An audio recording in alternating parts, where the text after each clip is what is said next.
Welcome to Pod Save America. I'm Jon Favreau. I'm Dan Pfeiffer. And I'm Alex Wagner. Alex, it's great to have you here in person. What a thrill. And do we have a big announcement? We sure do. Alex is joining the Pod Save America family and coming back to the Crooked Network. What? I say back I because know. you did have a pod I with us did. once. It was a limited edition. It was just a pop-up. Limited no longer. You're going to be a regular contributor to this show. What? Pod Save America. Nobody told me that. And hosting a new show for us starting in October. Yes. What can you tell us about the new pod? The new pod, name TBD, we got some good front runners. We're going to drop that later on in the month. I will be bringing you stories from the front line. I mean, I think one of the things that's missing in all of this news is we got a lot of analysis, but we don't have a lot of storytelling about how these policies and how these, how the politics themselves are playing out at the human level. And so we will be talking to people who are at the center of the headlines, whether they are red state farmers or anti-vaxxers in Texas or undocumented migrants caught in dragnets. I mean, you're going to really get a visceral, emotional perspective on what's playing out in our national dialogue. And then we're pairing that with some really smart, contextualizing from the brightest minds I know. I'm sure you guys will be drafted in when we can't book those people. I'm just kidding. You are those people. But I was going to make that joke myself, so I'm glad you did. But I'm really excited. I'm someone that has a real passion for talking to people who are outside of the studio, and I think this will complement what is out there and the suite of incredible programming you have here at Crooked. So I'm super thrilled. And let's just be honest, the snacks here are A+. I mean, that's high praise. I mean, it's RX bars, people. What's not to love? We are so excited about this, and I'm especially excited you're doing that show because you are so good at going out into the world and talking to folks, and I've watched you do it for many years, and love talking to you about politics, always on and off mic, on and off screen. And so we feel very, very lucky to have you. And we're super excited. Super excited. Dan's here in person. Dan flew down just for the day. It's unbelievable. I feel so, I almost started crying. And it was weird you requested that in your negotiations that I'd be here on your first day, but I was willing to do it. Contractual obligation, but thank you for taking one for the team, Dan. It's great to see you in person. Well, what a first day. Whoa. What a first day. We have a lot of awfulness to cover just for you. Thanks. We got government crackdowns, we got political purges, anti-vax kooks causing mayhem, and Kamala Harris spilling the tea about 2024. But let's start with Donald Trump using the power of the state to cancel a late night show that made fun of him. I just want to quickly go through the chain of events that led Disney to pull Jimmy Kimmel off the air, because there seems to be some confusion, willful or not, over how this went down. So here's Trump's reaction back in July to CBS canceling Stephen Colbert's show, which took place as the media company needed Trump's FCC to approve its merger. He said, quote, "I absolutely love that Colbert got fired. I hear Jimmy Kimmel is next." Now, here's Jimmy Kimmel's initial reaction to Charlie Kirk's assassination. I think this was the night after it happened. Let's listen. We're like the rest of the country. We're still trying to wrap our heads around the senseless murder of the popular podcaster and conservative activist Charlie Kirk yesterday, whose death has amplified our anger, our differences. And I've seen a lot of extraordinarily vile responses to this from both sides of the political spectrum. Some people are cheering this, which is something I won't ever understand. Jimmy also posted on social media, hours after the assassination, quote, "Instead of the angry finger pointing, can we just for one day agree that it is horrible and monstrous to shoot another human? On behalf of my family, we send love to the Kirks and to all the children, parents, and innocents who fall victim to senseless gun violence." So then on Monday, earlier this week, Kimmel again talked about the assassination. And this was the night before the press conference where law enforcement confirmed for the first time reports that the killer had left-leaning political views. We had heard that it was probably the case from Governor Spencer Cox on some of the Sunday shows, but this was the first we heard from law enforcement at the press conference where they actually laid out the charges against the killer. So let's listen to the clip that got Kimmel in all this trouble. We hit some new lows over the weekend with the MAGA gang desperately trying to characterize this kid who murdered Charlie Kirk as anything other than one of them and doing everything they can to score political points from it. In response to that, FCC Chairman Brendan Carr went on Benny Johnson's podcast, as one does, and said the following. When you look at the conduct that has taken place by Jimmy Kimmel, it appears to be some of the sickest conduct possible. Frankly, when you see stuff like this, I mean, look, we can do this the easy way or the hard way. These companies can find ways to change conduct, to take action, frankly, on Kimmel, or there's going to be additional work for the FCC ahead.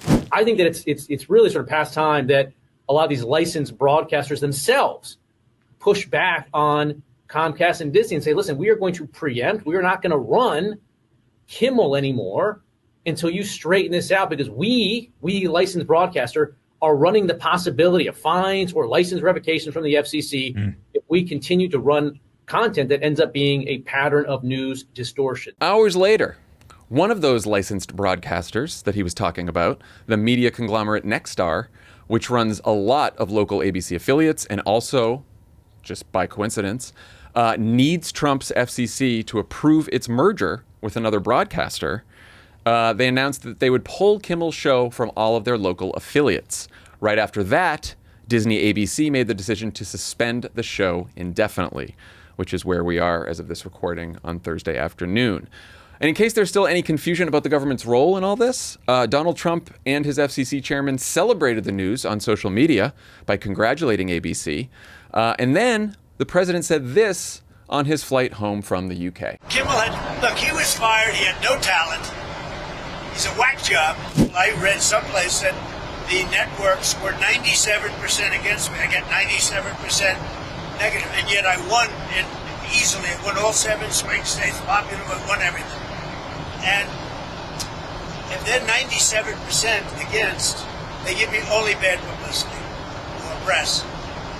I mean, they're getting a license. I would think maybe their license should be taken away. It will be up to Brendan Carr. I think Brendan Carr is outstanding. Of course you do. So we got Trump influencers out there saying this isn't a government crackdown on free speech. It was a private business deciding to take action against comments, against a host who made comments that they found inaccurate and inappropriate. Thoughts, Alex? Just correct me if I'm wrong, but isn't the statement, we can do this the easy way or we can do this the hard way, what mob hitmen say right before they take someone out? I mean, the lack of subtlety here is staggering. The idea, first of all, if we get into the comments themselves from Jimmy, he's actually not even talking about Charlie Kirk. He's talking about the MAGA right. And if you're looking, I mean, there's going to be a lot of parsing about how much was known and how much wasn't known. But at the end of the day, this wasn't actually a statement about Charlie Kirk or his legacy. It was about the behavior of the MAGA right. And you can take issue with that. You cannot like the characterization. But is it reason to end someone's television show? I mean, I don't think it's even close. And if you compare that to what happens elsewhere, and especially on the other side of the aisle, and not that Jimmy Kimmel is a leftist propagandist, it's terrifying. And I will say it's not the end, right? What we are learning, and I think it's very meaningful, that ABC is also the network that opened the door to settling with Trump and normalized it after George Stephanopoulos made comments that Trump didn't like, and they settled for $15 million. And I think, that there's a thinking that appease Trump once and he'll go easier on you the second time. And the reality is the only people that bend the knee further are the people that bent it the first time. What does that metaphor mean? I don't know. But I just, the fact that ABC both did it. Both knees bent now. I think it made, well, they're on both knees. We're going to let that metaphor lie. Yeah. I just think it made it easier for Bob Iger to say, we're going to do this because they'd done it once. And that should be chilling given the fact that there are other networks that have also made settlements with Trump. And I'm sure there are lawsuits to follow. Dan, what do you think? I mean, he explicitly threatens ABC first because he says, Alex, easier the hard way. And then if it's the hard way, the FCC is going to have more work to do, meaning they're going to open an investigation. And just go beyond what your point about Nexstar is. So Nexstar has a bunch of local television affiliates. They are trying to buy another conglomerate. They don't just need FCC approval for the deal. They need the FCC to lift what is called the 39% cap because no by FCC rule, no single entity can own TV stations that reach more than 40% of the public. So they have everything riding on this. And this is why, in a very obvious and nefarious way, Brendan Carr mentioned the local affiliates, because that's where the leverage is. That's where he can put pressure on. And they did it. And this is not ABC or just a company making a decision. This is not consequences. This is a government censorship. This is a government threatening a private business with regulation, or in the case of these local affiliates, potential financial collapse if they do not do what the government wants. In this case, what the government wanted was to end the show of a late night comedy host over one comment made. Can I also just say, if the FCC does rewrite the rules for Nexstar, they'll have access to 80% of American television screens at home. I mean, that's a huge sphere of influence. You know who else jumped up to poke their head out to talk about this? Is Sinclair Broadcasting. Right. Was like, yeah, absolutely. We're going to pull Jimmy Kimmel too. Sinclair promised that they're going to devote a couple hours to Charlie Kirk, either the memorial service or just maybe they're going to air a memorial documentary during the Jimmy Kimmel hour. Right, that's what Sinclair said. They were originally going to preempt Jimmy Kimmel with this. And they want Jimmy Kimmel to make a donation. They don't think him being taken off the air is sufficient. And I believe they want a formal apology and a donation to Charlie Kirk's family. I thought it was to Turning Point USA. I mean, Perhaps it's Turning Point USA, his political family. Yes. If Jimmy Kimmel had said, if the joke was around and we think now it could be a MAGA person who did this, that is going further than he did, that would still not be the reason. That would still not be a reason to take him off the air, right? That is a factual inaccuracy that then he could come on the next day and be like, oh, I'm going to correct it. Which he was planning to do before they took his show off the air. What he said just then wasn't even technically inaccurate if you were actually going to go parse the fucking statement, which I hate doing because that's not the point. Right. But he's saying that over the weekend, MAGA was trying to point it anywhere but themselves. And of course, they were doing that. It just turned out to be someone who was left-leaning. And if you didn't watch the Sunday shows and saw that Spencer Cox said, we think now it's left-wing ideology, you wouldn't have known, because the only other people that were saying it's radical left was Donald Trump and the administration offering no evidence for that. Exactly. And as soon as I heard the actual district attorney get up at a press conference on Tuesday and say, here are the text messages, then I was like, oh yeah, of course. After that, no one should pretend, I think, yeah. it's a MAGA person or it's anyone but what he's saying is in the text. And I complained about this earlier. Some people are like, maybe the texts are doctored. And it's like, no, the texts are not doctored. We are where we are. The district attorney does not. This is evidence in a trial, Well, I will also say Brendan Carr has done a lot of media since this happened. And even his indignation shapeshifts, right? Yes. Sometimes it's directed at what Kimmel said, and sometimes it's about the ideology that Kimmel represented, and it's just very clear that this wasn't. It was no crisis should go wasted, or every crisis is an opportunity, and it's clear that he saw, as many Trump lackeys do, an opportunity to get in good with the big boss, right? We know that Donald Trump wants Jimmy Kimmel to be next, so let's find a way to get Jimmy Kimmel off the air. I get the affiliates. What is Disney, ABC doing? Well, Disney has big business, right? I mean, all of these companies have big business. They have a deal with the NFL, which is critical to the future of ESPN. Sports are a huge part of the survival of linear television and cable, and Bob Iger understands that, and some of that business may come before the FCC. And look, Trump has made no secret of punishing his enemies and rewarding his allies, and they'd rather stay in his good graces when they have millions of dollars on the line. And this is ultimately the problem with CBS in the Paramount settlement is the news and quasi-news functions at these large corporations that own media companies they're meaningless in the bottom line, right? We don't know that Kimmel's losing money, but you look at all the other shows, it probably is. They're certainly not making a ton of money. And so Disney already went through this with Florida and DeSantis when they were going to take away the tax exemption around the theme parks. And so they were very worried, and they're making these business decisions, the same ones the Washington Post is making, it's the same ones Paramount is making all across the board. And it says something about the leaders of these companies. It also says, because if they're not going to stand up for the First Amendment, if the people who own media companies aren't, fair question, who is going to stand up for it? And it says something just about the ultimate failure of the corporate media model in this moment. Iger knows the stakes here, and that's why it's like I think this was also the blowback he's going to get in this town is going to be intense because people. I mean, it's just been a day, and my phone's been blowing up. I'm sure everyone people are fucking outraged. There's people protesting outside of Disney today. And Kimmel is different than Colbert in that he's like the mascot for Disney. He hosts the upfronts every year for them. Like he is Mayor of Hollywood. Yeah, he's a Hollywood guy. I mean, Steven's on the East Coast, and as a fellow East Coaster, I know you guys don't pay that much attention to what happens to us. But now... Oh, of course we do. The whole world has to. If it's happening in New York, it's happening everywhere. Oh, another hurricane coming up the East Coast. I sense a little ego bruising. Look, I'm an East Coast native, so I can say that now. Okay. But yeah, I mean, I think, and Kimmel has an extraordinary amount of goodwill, right? Yes. I mean, and this is so transparent. Unlike, first of all, I think it informs what happened at CBS with Colbert, because there was a lot of kind of, well, maybe it wasn't about this and it was just about revenue, and I never bought any of that. Just for the record, this makes it quite clear that the corporate overlords bowed. So in his post on Monday night, Trump also called on NBC to finish the job by firing Seth Meyers and Jimmy Fallon. You heard him in that clip musing about pulling broadcast licenses when he was talking on Air Force One.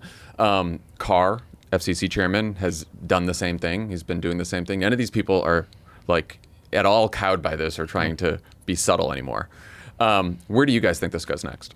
Well, Brendan Carr was on, I can't believe I'm about to say this, but was on Scott Jennings's radio show today. Yeah. And thank you. The thing they got into, which is I think is the next step here, is under the equal opportunity provision where basically you have to give both sides opportunity on broadcast television, there is a carve out for what are called bona fide news programs. So basically the idea is if every news show had to give every candidate equal time, you couldn't really run the news. So news programs don't have to do it. If CBS or 60 Minutes interviews Kamala Harris, they don't have to, by law, interview Donald Trump too, especially if Donald Trump's going to quit in the middle of the interview. But they've also carved out late night comedy shows, daytime talk shows, basically anyone that is in the news entertainment space has been carved out.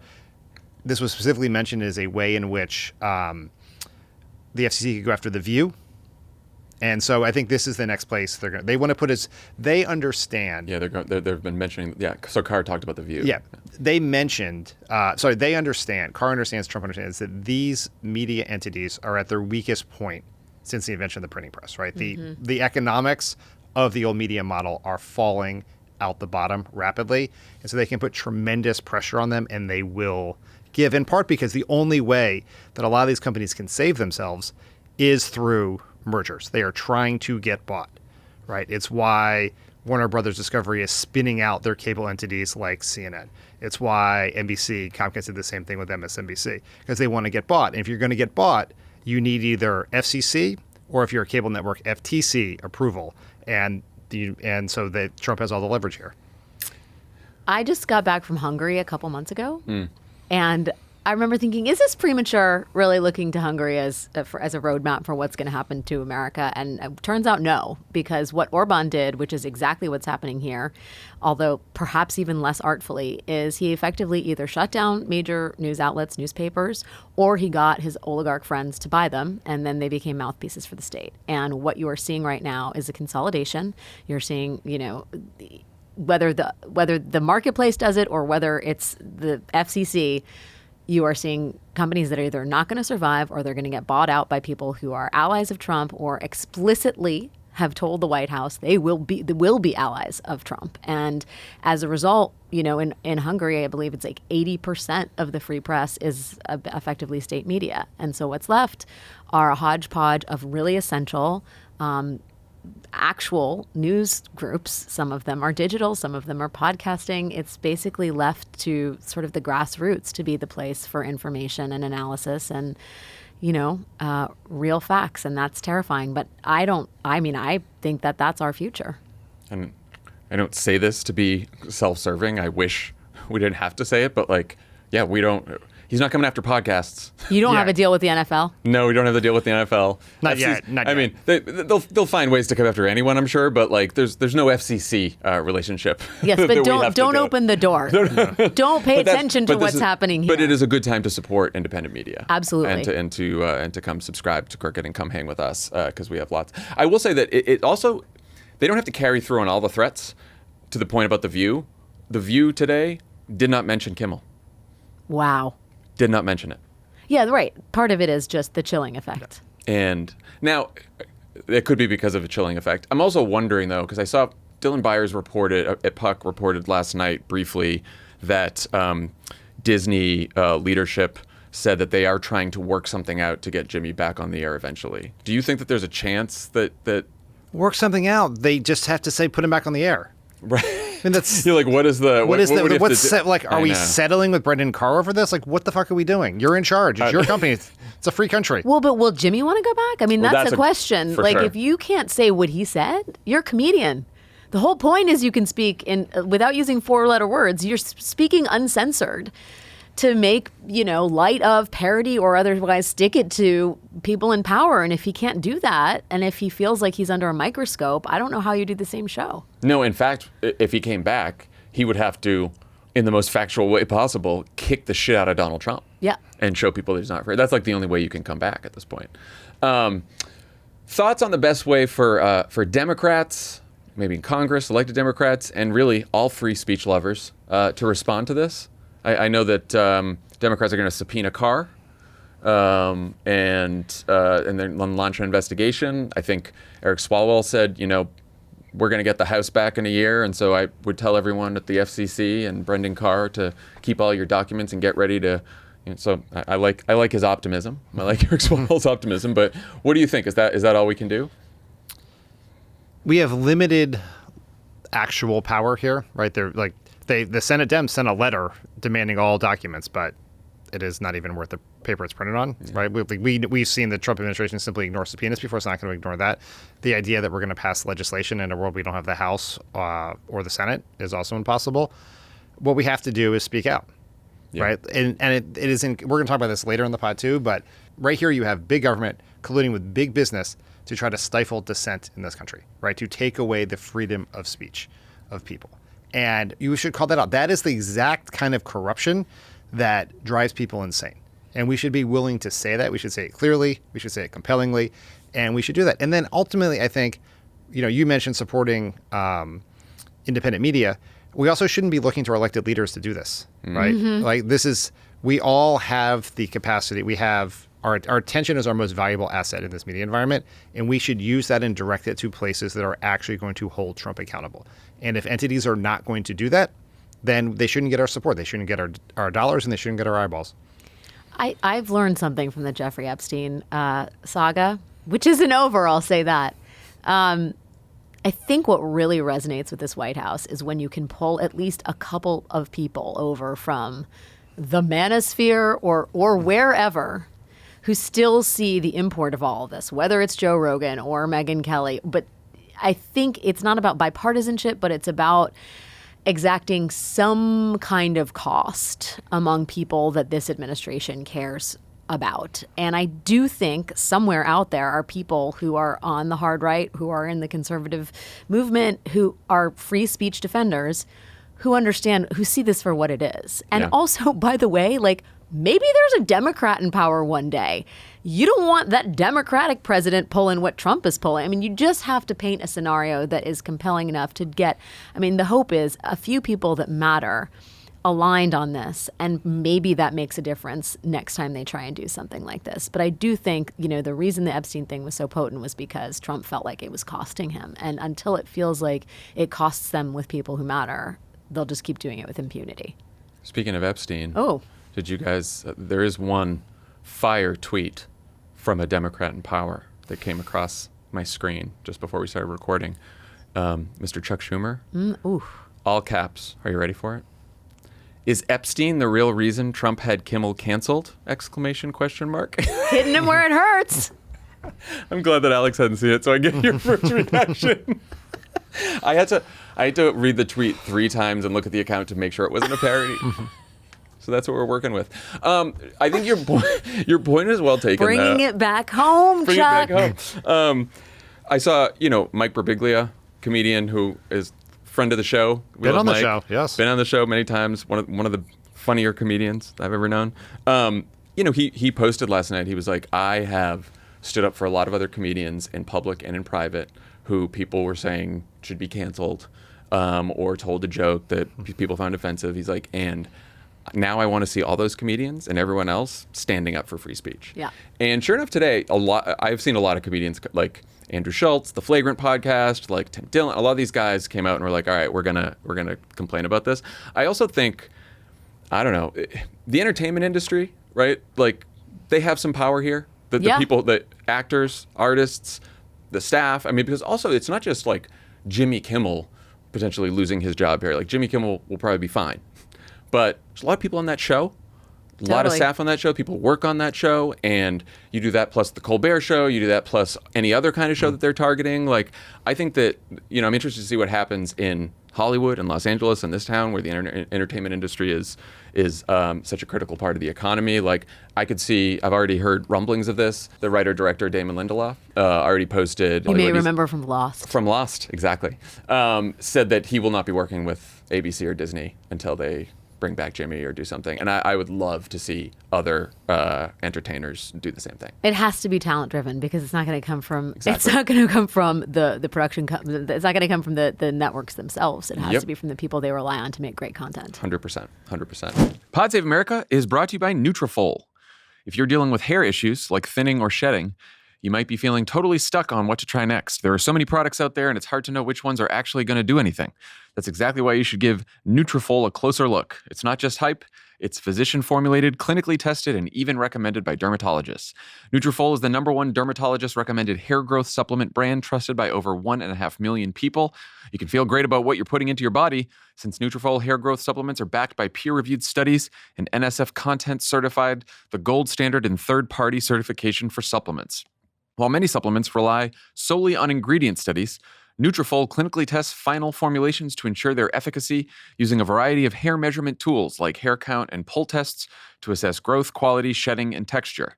Adding Nutrafol into your daily routine is simple. Purchase online, no prescription required. Automated deliveries and free shipping keep you on track. Plus, with a Nutrafol subscription, you can save up to 20%. You'll have access to free one-on-one naturopathic doctor consults to support you on your hair growth journey, and a Headspace meditation membership is included. See thicker, stronger, faster-growing hair with less shedding in just 3 to 6 months with Nutrafol. For a limited time, Nutrafol is offering our listeners $10 off your first month's subscription and free shipping when you go to Nutrafol.com and enter the promo code CROOKED. Find out why Nutrafol is the best-selling hair growth supplement brand at Nutrafol.com, spelled Nutrafol.com. Promo code CROOKED. That's Nutrafol.com, promo code CROOKED. Pod Save America is brought to you by ZBiotics. Let me tell you, if there's a surefire way to make up feeling fresh after drinks with friends, it is with pre-alcohol. ZBiotics Pre-Alcohol Probiotic Drink is the world's first genetically engineered probiotic. It was invented by PhD scientists to tackle rough mornings after drinking. Here's how it works. When you drink, alcohol gets converted into a toxic byproduct in the gut. It's a buildup of this byproduct, not dehydration, that's to blame for rough days after drinking. Pre-alcohol produces an enzyme to break this byproduct down. Just remember to make pre-alcohol your first drink of the night, drink responsibly, and you will feel your best tomorrow. Look, as I've told you guys many times, I will not have a drink, or more than one drink, without taking a ZBiotics pre-alcohol probiotic.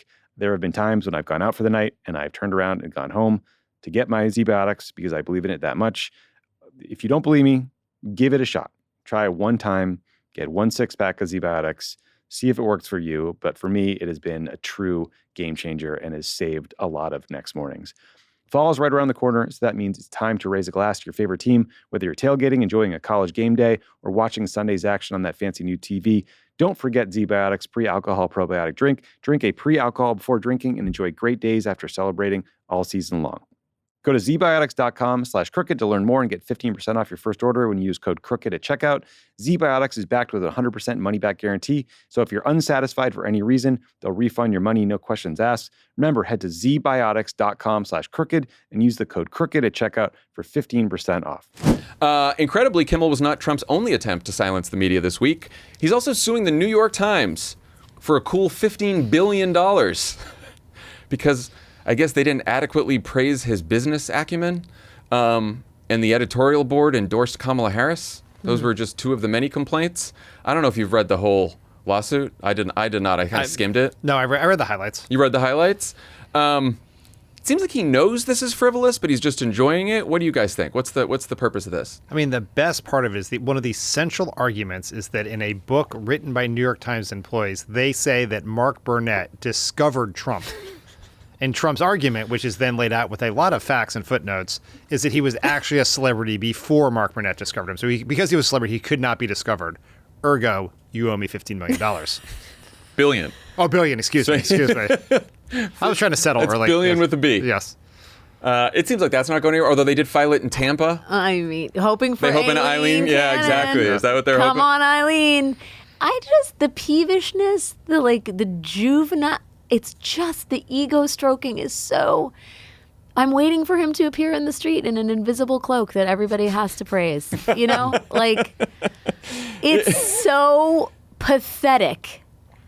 And it's such a waste of time, but I guess it makes him happy to throw these numbers around. He's not going to win. I do worry about the fact that, this is so also onerous, and it's all these newspapers, when they publish these accounts or books, as Suzanne Craig did, Lucky Loser, go buy it. They fact check the shit out of it. They have a lot of legal. They have the receipts. They're ready. This is just going to make more work on that back end, and it makes it harder to do deep investigative reporting. And that, I think, is the most meaningful effect of all of this, because you're going to get sued, and then you have to, just make sure everything is watertight, because it's the era of Trump. Sued the Wall Street Journal over the Epstein birthday book. Then they produced the book, produced the letter with his signature. And they're like, no, still fake.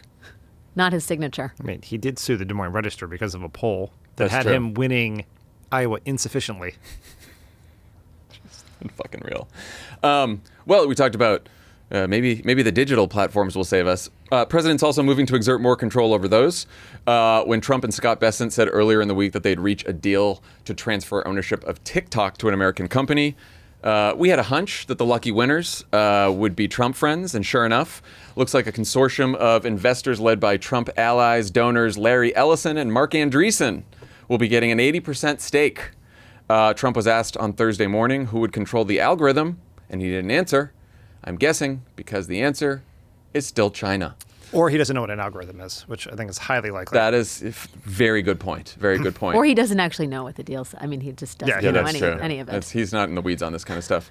Thoughts about the TikTok of it all? So I think this is a gigantic deal.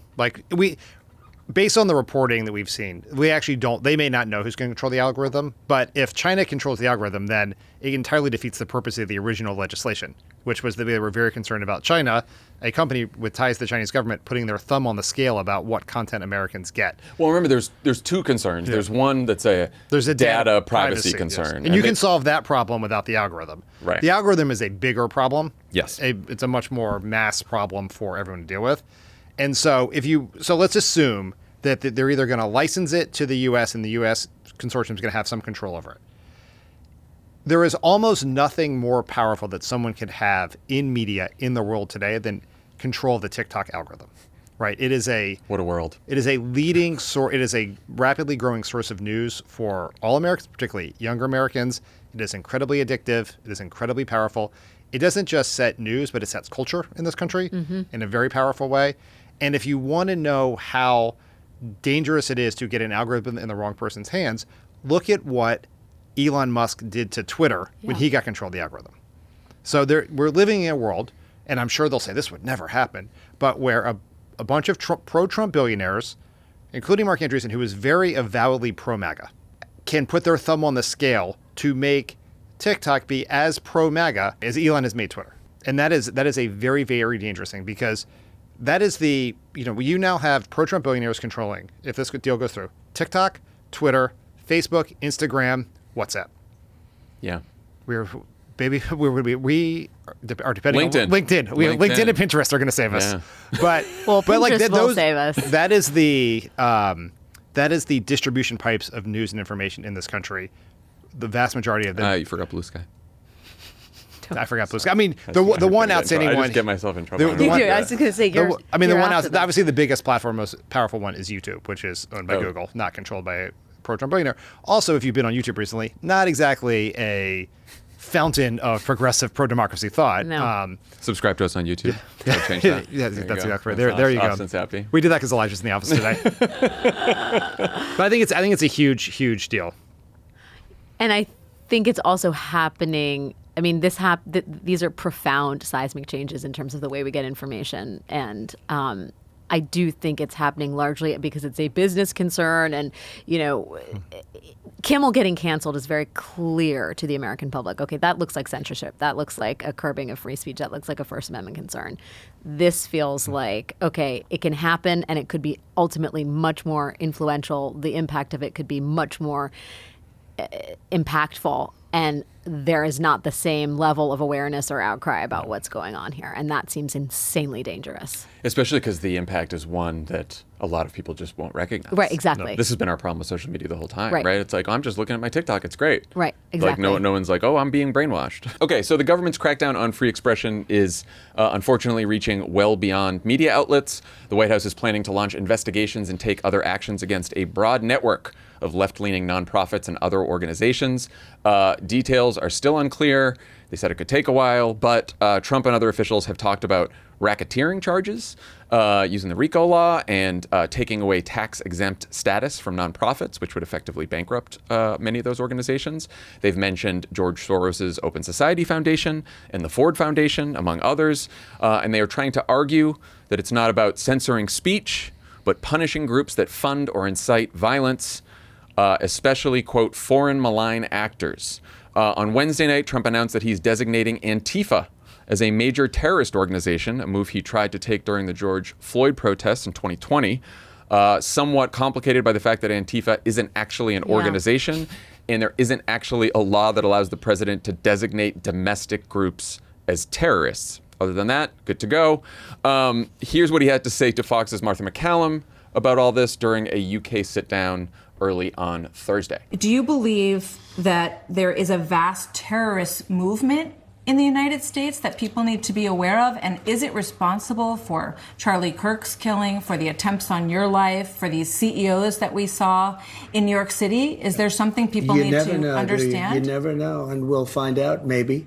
But in the meantime, we're going to do a big thing with respect to Antifa. It's a sick group. I mean, very, very sick group.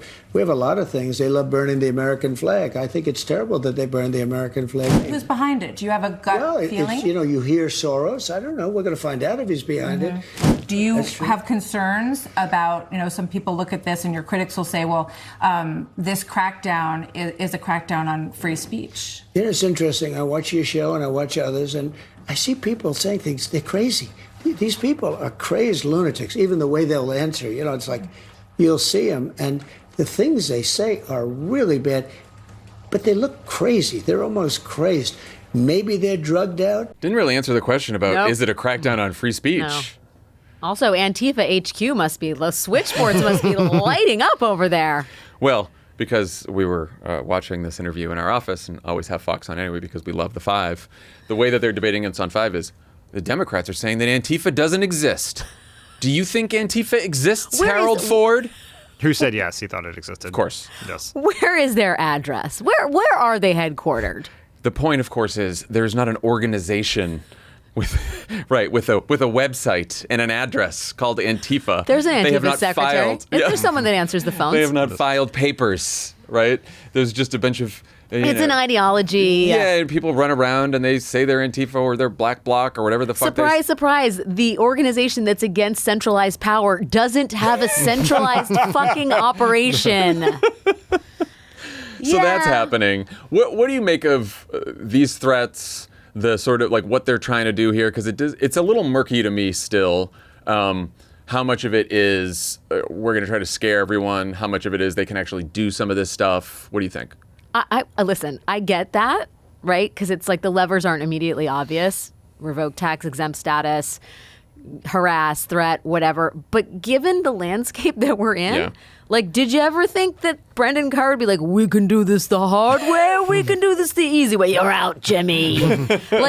all bets are off. Yeah. I don't know. I think they can make it difficult. I think, everything is fungible in Trump's universe. Like, what does it mean to be a bad actor? What does it mean their definition of what is threatening or malign behavior or somehow terrorizing the American public could be completely divorced from reality, but I don't know. I mean, he's the president of the United States, has the full force of the federal government behind him, has the business community largely bending the knee. I mean, I do worry about what that means. And then you see self-designated, truth seekers and like patriot keepers like Enrique Tarrio coming out and saying, I'll find him on the internet. We'll figure out who the bad actors are. And Stuart Rhodes is like, well, let's reconstitute the Oath Keepers and protect this country. And the Kirk assassination has been a catalytic moment, and I don't think we know what comes next. And I think that already the sort of iterations of like punishment are beyond what I imagined a week after he was killed. Yeah. Dan? I think these are very unserious people that we should take deadly seriously. Like, it's actually, yes, the Antifa thing is fake. I almost feel like they gave Trump a ball of yarn to play with here because it's an entirely fake thing. But using the IRS to go after the tax exempt status of nonprofits is a very easy thing to do.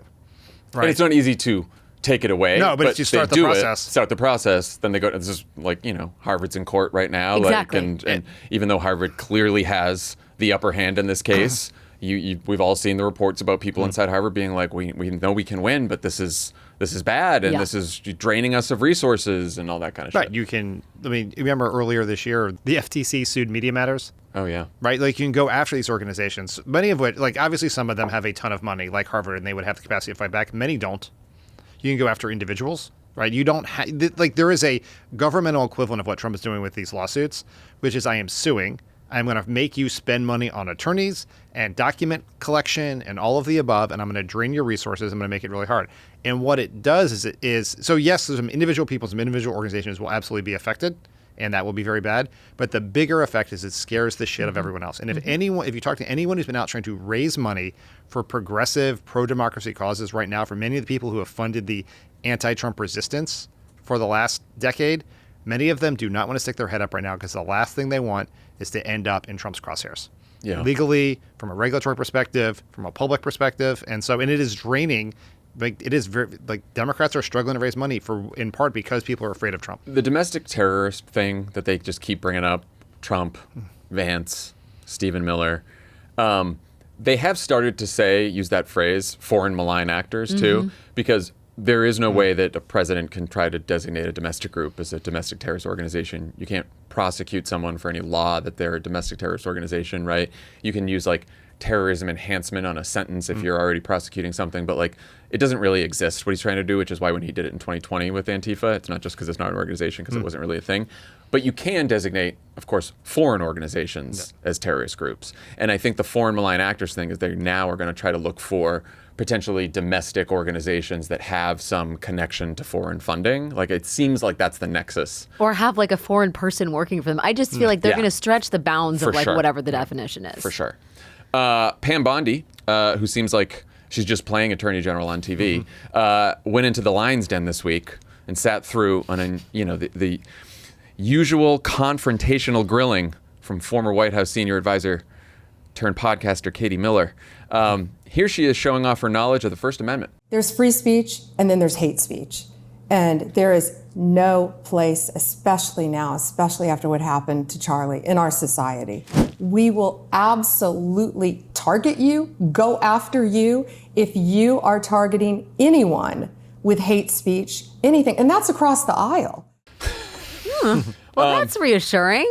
Now, to their credit, conservatives like your Brit Humes, even Brendan Carr himself, slapped this idea down.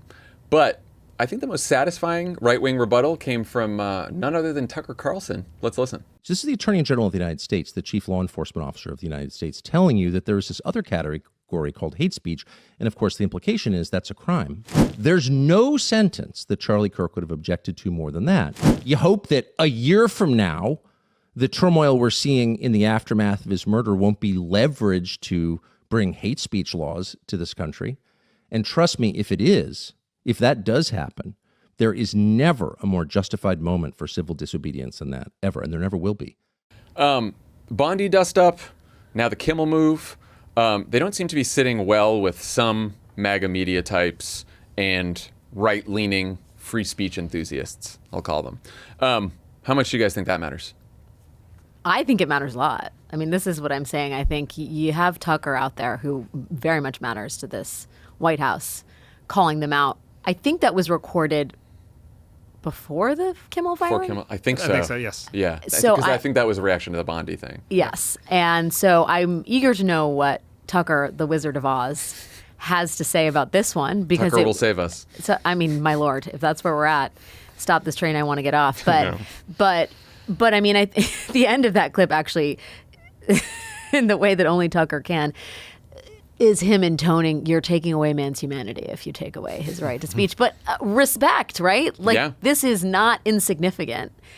I am shocked, I will say, at the level of vitriol directed at Pam Bondi. And you heard some of that from Megyn Kelly. It's clear that Pam Bondi is not beloved in certain conservative circles. I am hoping, though, that is not the catalyst for these folks speaking out, and that it legitimately is a sort of revulsion at the idea that the conservative movement headed by Trump is now curbing free speech, and that this can, like, obviously this is Trump's new, his new raison d'etre is going after the libs on speech, and it should engender some passions on the right because it's the thing they've been talking about and outraged about for the last 5 years.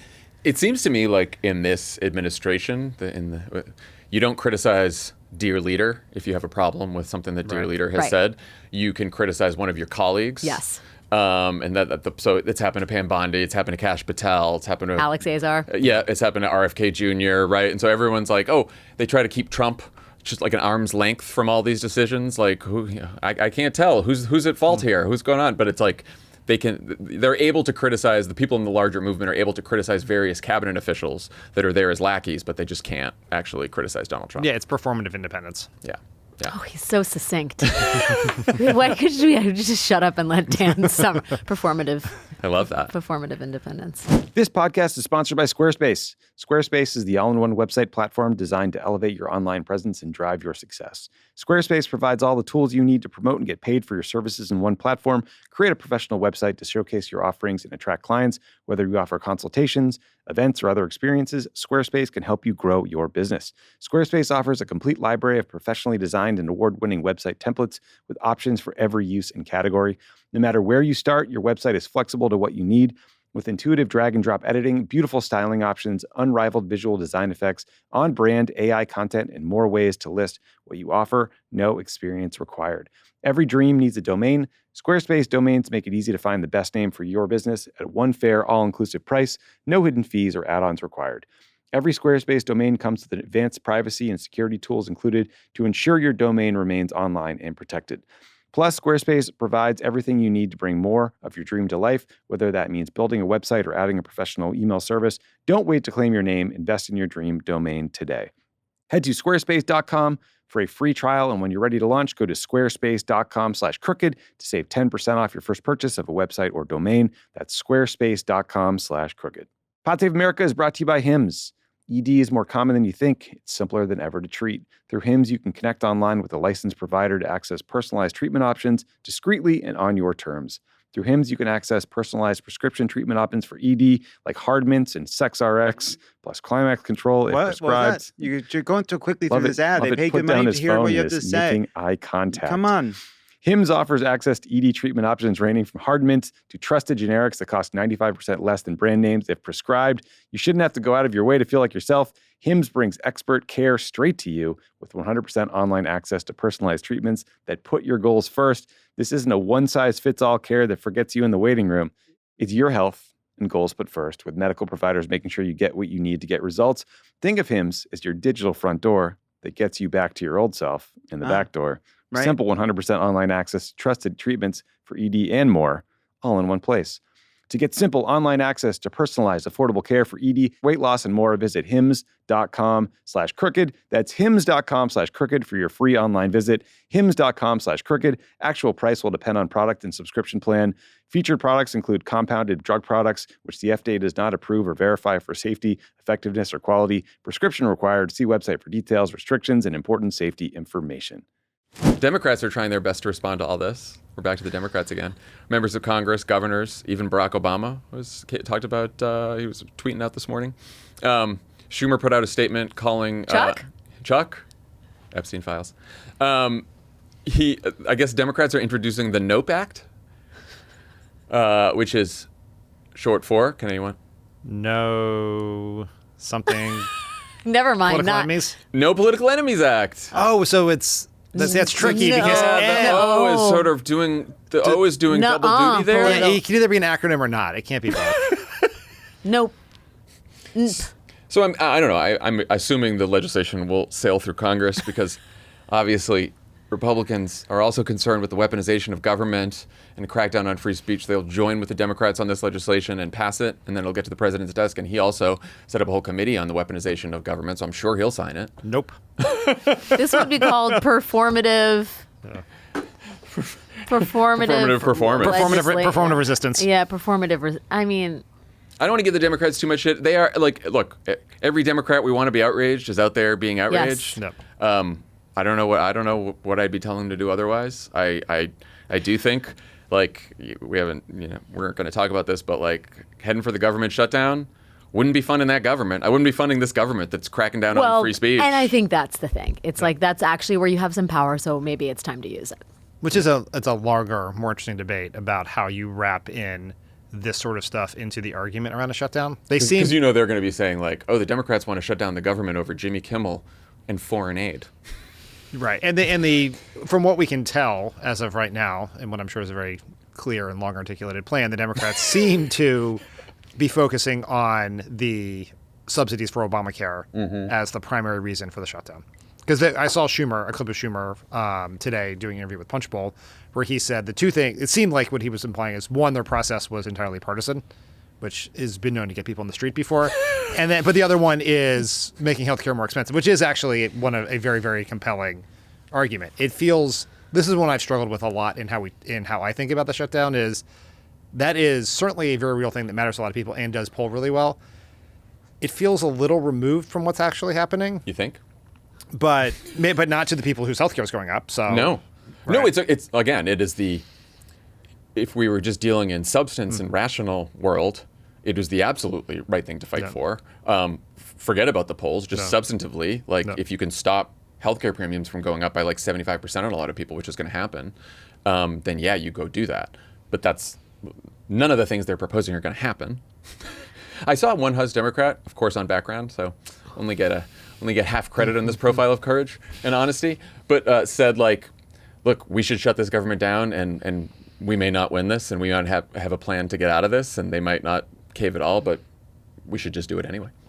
And I'm like, credit to just do something. I mean, that's why the alternative seems. It's unsustainable. How could you abide that, especially in this climate? How could you abide that? I mean, I don't actually know if they could not shut down the government. It gets complicated in the sense that the matter before them is a 45-day clean extension. Right? So it's we must shut. So this is why these things are always hard, which is you got to draw the line somewhere. Otherwise, they can just 45-day it until the end of time. And so this goes to November 21st. So do you say we haven't really figured it out, so we'll vote for this and then fight on November 21st? But why would anyone believe you that you'll fight on November 21st if you won't fight on September 30th? Yeah. Also, get it away from the midterms as much as possible, maybe? I don't know. I was trying to think, too, about the partisanship thing. I mean, the Republicans have not reached out at all to the Democrats to even try to fund the government on anything. And I think if you want to make that argument, just be like, look, they didn't ask us for our help, so they're not getting our votes. Yeah. You run it. And you run this government, and it is lawless, and you are violating the Constitution, and you are cracking down on people's speech, and you are raising their prices and their costs, and we do not want anything to do with this. And if you actually want partners in government, then we can come to the table, but that's not what you want, so you are not getting our votes. Then you better give us a temporary means-tested extension of the Affordable Care Act subsidies. That's why you don't do it over. That's what I'm saying. I know. You don't ask for it now. You're just no, fuck you. No, you don't get any votes. But you got to reiterate. But you do need, having been on the other side of a couple of these, you do need an ask, Right. You need a specific thing because eventually what you And want to it's Kimmel back on the air. Yeah, we are not voting for this till Kimmel's on the air. Uncensored. And the view Kimmel- is safe. I need a statement from Brendan Carr that the I view want is off. Joy Behar. I want to Whoopi, make can you sure hear she's us? okay. Yes. Whoopi? Okay. Blink twice. I think we got that handled. Let me cheer you guys up with some updates on how the government is making America healthy again. Great. Former CDC Director Susan Manarez testified before the Senate Health Committee on Wednesday about why she was abruptly fired just weeks into the job. She told the committee that RFK Jr. pushed her out for refusing to, quote, pre-approve his preferred vaccine guidance and for protecting career CDC scientists from being purged. Let's listen. He directed me to commit in advance to approving every ACIP recommendation, regardless of the scientific evidence. He also directed me to dismiss career officials responsible for vaccine policy without cause. Did he cite any data or science as relates to the potential ACIP recommendations to persuade you to support them? He did not have any data or science to point to. Did he ever suggest that that he was speaking for the president? In that morning meeting, he did say that he had spoken to the president. He spoke to the president every day about changing the childhood vaccine schedule. I could have kept the office, the title, but I would have lost the one thing that cannot be replaced, my integrity. So the ACIP panel is meeting as we record this today and tomorrow, but there was just some breaking news as we've been talking. The panel approved limiting the availability of a combined shot for measles, mumps, rubella, and varicella, which is the virus that causes chickenpox. The 12-member panel also appeared poised to do away with the recommendation that all newborns receive the hepatitis B vaccine, but delayed a vote until Friday. That was from Axios. What's the limit on the MMR? The panel voted 8-3 with one abstention to recommend against giving the MMR vaccine to children before the age of 4. Wow. Because now you get one right away and then just a booster at 4. Yeah. It makes sense to do this at a time when measles is spreading rapidly across the country for the first time in decades. Right, yeah. And look, you do want to bring back chickenpox. And no one has...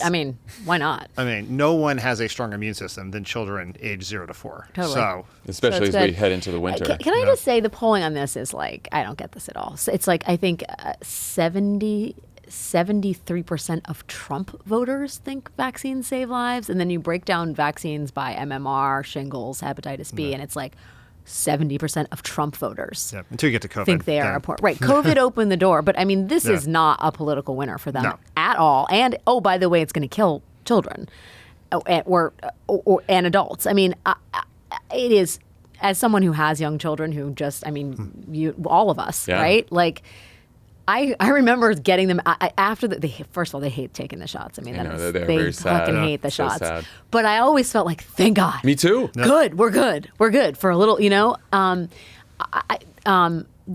terrifying thing in all of this, and this is something we can't, I think, wrap our heads around living in largely places where vaccinations are still, the order of the day, and where we have governors who are working in concert with other, parts of the region to make sure that people have access to vaccines, is the way in which this anti-vax culture is now on the upswing. Like in Texas, there's an article in the New York Times talking about families that finally feel like they're being heard. The communities around them are growing. There are churches that support the anti-vax lifestyle. There are networks of people. I mean, it is metastasizing. That is dangerous shit. This is not just sort of the fringe having its moment. This is how you poison entire communities and then societies. The idea that we are eroding not just Americans' belief in the efficacy and the safety of the COVID-19 vaccine, but shingles, chickenpox, measles, mumps, rubella, hepatitis B, that will reshape public health in a really meaningful way in a not long period of time. Terrifying. These are long settled questions. Yeah. There is these people are introducing doubt where doubt did not exist. Yeah. And there were liaisons that they had at the panel to try to argue otherwise. Amy Middleman is the liaison for the Society of Adolescent Health and Medicine, and she said to the panel, "What problem exists in the current schedule that has prompted this entire discussion? We all know, I think, there are always some risks and benefits, and we vet those risks and benefits and compare them. We have an immunization schedule for hepatitis B that's been incredibly successful. I'm trying to figure out what the question was that really prompted this." Obviously, we all know. It's from fucking kook RFK Jr. The crank. What's the point of a confirmation process? What's the point of like asking people questions? I mean, he said literally he would not change the vaccine schedules. I mean, from Supreme Court justices to cabinet officials, they just go and lie. Some good news is that we've said this once before, California and a coalition of West Coast states announced that they would issue their own vaccine recommendations, as did New York and a coalition of states in the Northeast. Even health insurers have stepped in.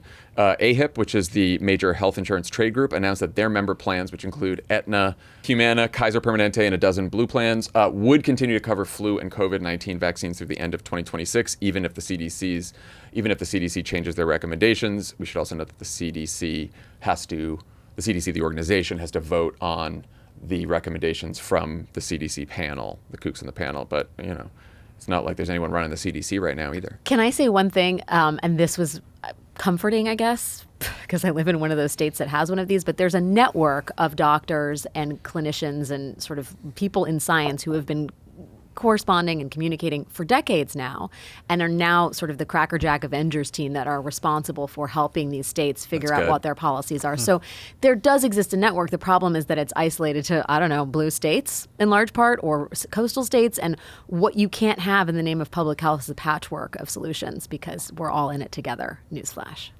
This is one where, people need to organize groups of parents and kids and doctors and, go to Washington and sit in Congress and sit outside the White House.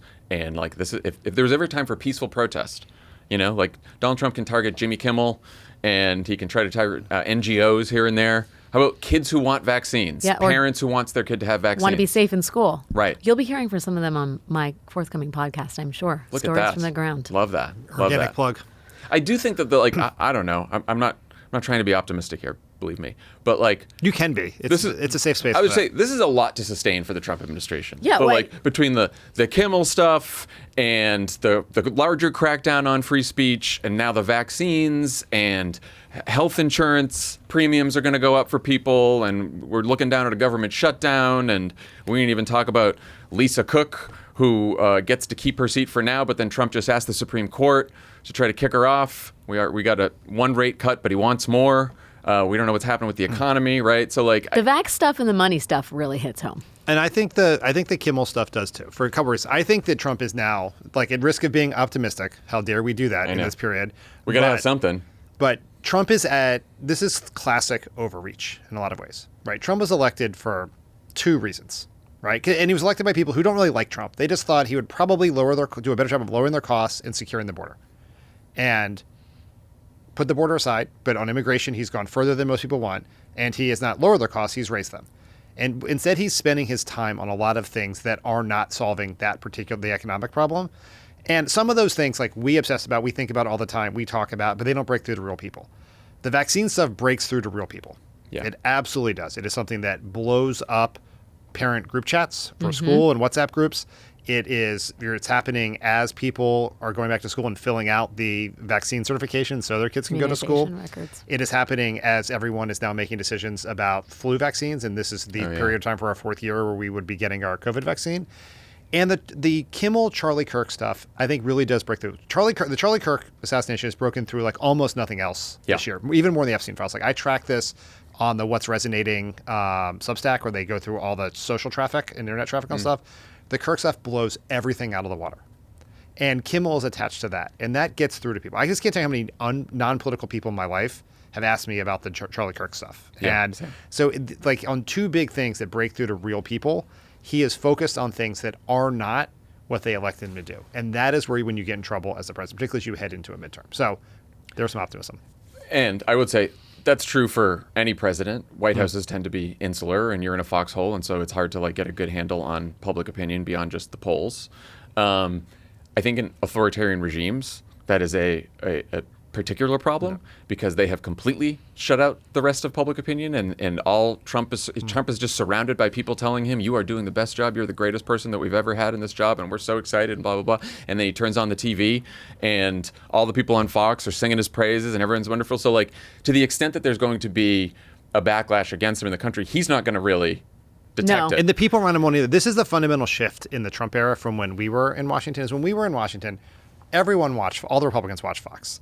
But they also watched everything else. And they kind of winked and nodded at Fox that it was sort of a ridiculous thing. They were kind of in on the joke. But they also watched all the regular news. They watched CNN. They read the newspapers. Now, everyone in the MAGA movement has self-selected into a right-wing media bubble. Yeah. And so they are not exposed to dissenting opinions in any way. And I really think they turn on that TV when Fox is on, and they think it's a window into the world when it's really just a mirror. And so they don't, that's why the policies are addressing, like, there is this circular logic where Fox runs something, they see the White House sees it as a problem, they try to solve it. It's how you end up with the National Guard in DC, right? Like, that's why, even though crime is down in lots of places around the country, that they've made their central focus be urban crime, because that urban crime has been one of Fox's favorite stories for very obvious racially coded reasons for decades now. Yeah. And so they're solving problems that Fox News producers or other right-wing media people think gets engagement from other MAGA media consumers. Can I say one thing on the vaccines, though?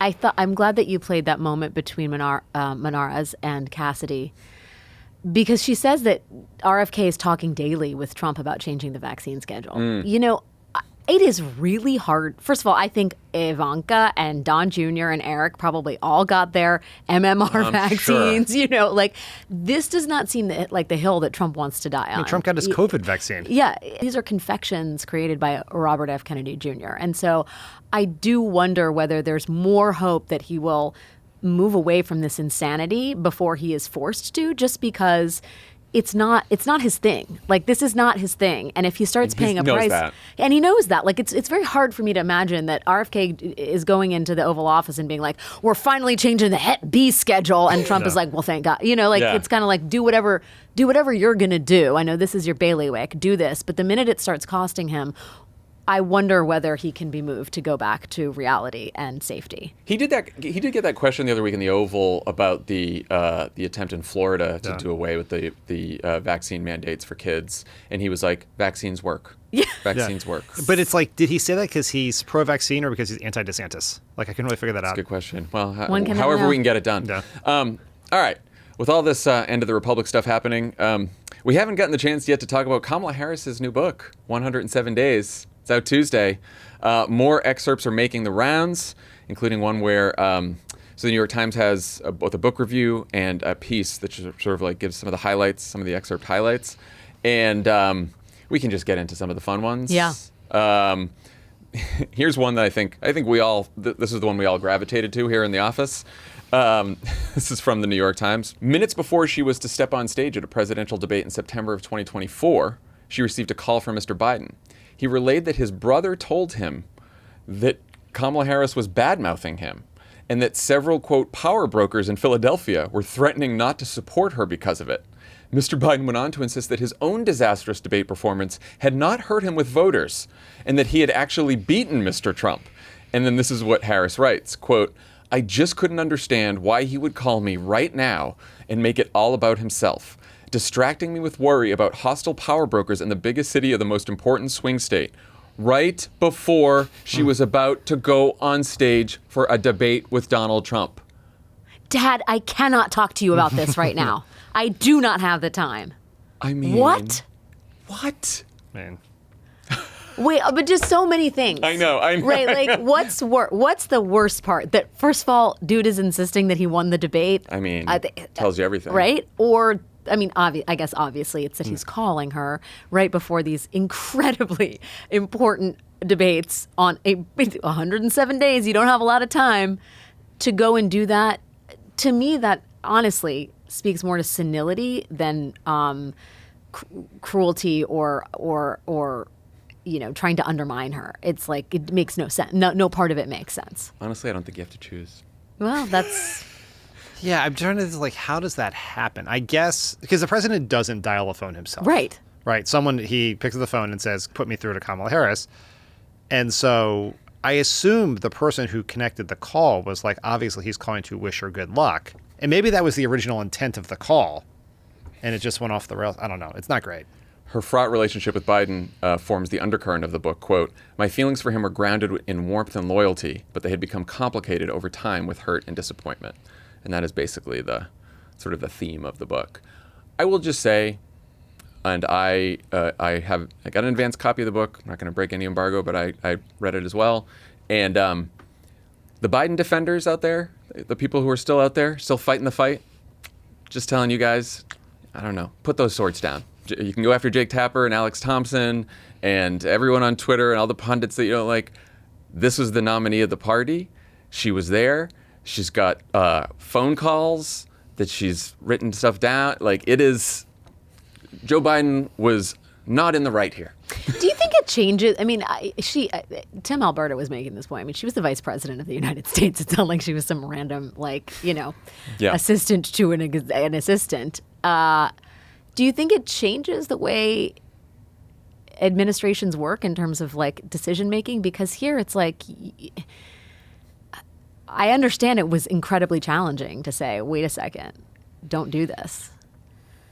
But look what fucking happened. Yeah. And now everyone's coming out and you see this sort of how fraught it was, how wrenching it all was. And I just wonder if it makes people feel differently the next time there's something very questionable that's happening inside, or whether, I guess I wonder, what is the end game of a book like this coming out? Like, what is the net? What effect does this actually have? I think it's very unique to the president themselves. Yeah. Right? Like, just based on, I don't think this is necessarily true of when he was vice president, we worked with him, but based on the accounts, I have not read this book, but in some of the other accounts that we've read about Biden, he was the opposite of Obama, right? Obama would seek out contrary opinions at all time, and contrary opinions were not welcome in a lot of Biden's meetings, either by the president or his senior advisors. And particularly as it got towards the end. You could look like every administration, like you look at the Bush administration, you just had the vice president running the country just by getting the president to sign memos during their weekly lunch that he wasn't sure what was in them. So I think there are all kinds of challenges. Like, look at the current administration, where the president has delegated Twitter and podcasts to the vice president. This is primary spheres of responsibility. I also think the portrait you get out of this book, along with Jake and Alex's book, along with all the other reporting that's happened and everything that we've experienced ourselves, is it would be easier to figure this all out if it had been some grand conspiracy where everyone was like, he's got dementia and we've got to cover it up, right? And that was clearly not what happened. What happened was it was a collective action problem where a lot of people were like, ooh, I had a weird interaction with him, but then other people told me he's fine and he has good days and bad days and maybe this is okay. And he was really smart in that meeting and he made a great decision.